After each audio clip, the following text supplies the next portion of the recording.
Hai semuanya, kali ini saya akan menjelaskan mengenai salah satu komplikasi dari diabetes mellitus atau yang sering kita sebut dengan DM, yaitu neuropati diabetes.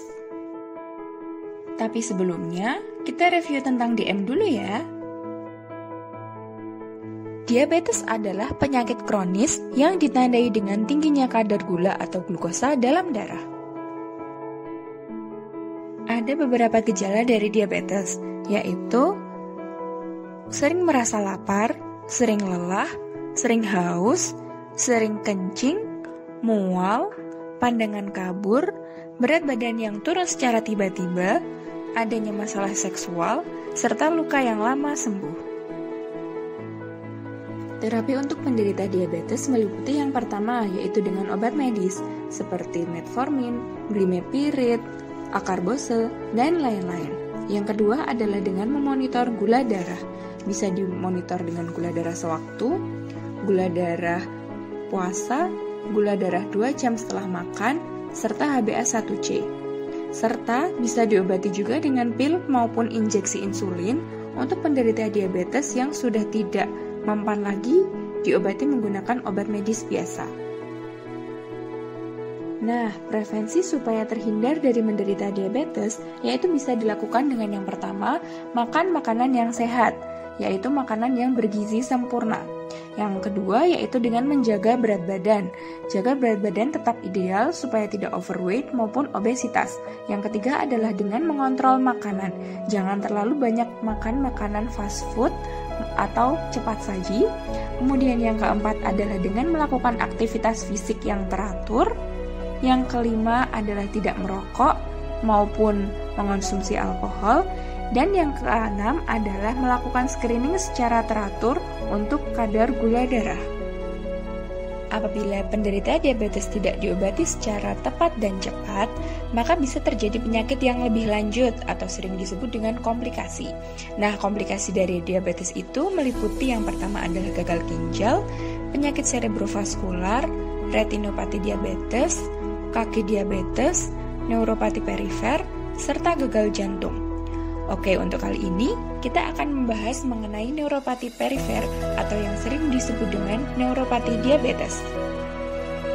Neuropati diabetes adalah adanya gejala atau tanda dari kerusakan saraf perifer atau saraf tepi pada pengidap diabetes. Apa sajakah gejala dari neuropati diabetes? Gejalanya yaitu yang pertama, adanya rasa kebas atau terbakar atau tajam atau tersengat pada anggota gerak, bisa tangan, bisa juga kaki. Yang selanjutnya, adanya gangguan pencernaan, buang air kecil, serta fungsi dari seksual, seperti fungsi ereksi. Yang ketiga, yaitu adanya luka infeksi pada kaki, yang kemudian lama sembuhnya. Yang keempat, adanya nyeri tulang dan sendi, yang sering ada di sendi-sendi besar, seperti lutut maupun siku.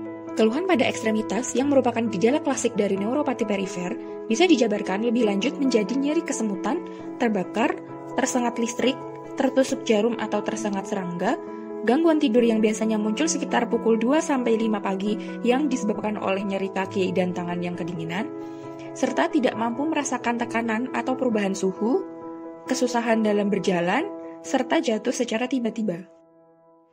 Jika muncul gejala seperti di atas, segera periksa ke dokter ya. Lalu bagaimana cara pencegahannya?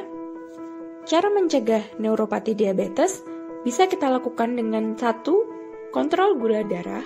Yang kedua, konsumsi obat diabetes secara teratur. Yang ketiga, rajin olahraga. Dan yang keempat, mengatur pola makan. Untuk kriteria pengendalian diabetes dikatakan terkontrol secara baik apabila glukosa darah puasa mencapai 80-109, kemudian glukosa darah 2 jam setelah makan 110-144, dan HbA1c kurang dari 6,5. Untuk obat diabetes, terdapat beberapa jenis obat dengan mekanisme kerja yang berbeda-beda. Nah, pasien perlu berkonsultasi kepada dokter untuk menentukan jenis obat yang sesuai. Untuk olahraga atau latihan fisik, terdapat beberapa kriteria, yaitu yang pertama, latihan fisik dapat dilakukan 3-5 kali per minggu. Yang kedua, intensitasnya bisa ringan sampai sedang. Yang ketiga, durasinya 30-60 menit per latihan. Dan yang keempat, latihan yang dilakukan adalah jenis aerobik, yaitu yang berfungsi untuk meningkatkan kemampuan kardiorespirasi. Contohnya, berjalan, jogging, senam, serta bersepeda. Untuk pola makan, wanita membutuhkan 25 kalori per kilogram berat badan per hari, sedangkan pria membutuhkan 30 kalori per kilogram berat badan per hari.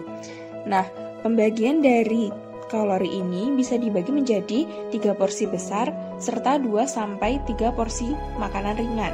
Untuk 3 porsi besar ini terbagi menjadi makan pagi, yaitu 20%, makan siang 30%, serta makan sore yaitu 25%. Nah, sedangkan untuk yang 2-3 porsi makanan ringan adalah 10-15% diantaranya. Sekian penjelasan dari saya, semoga bermanfaat dan terima kasih.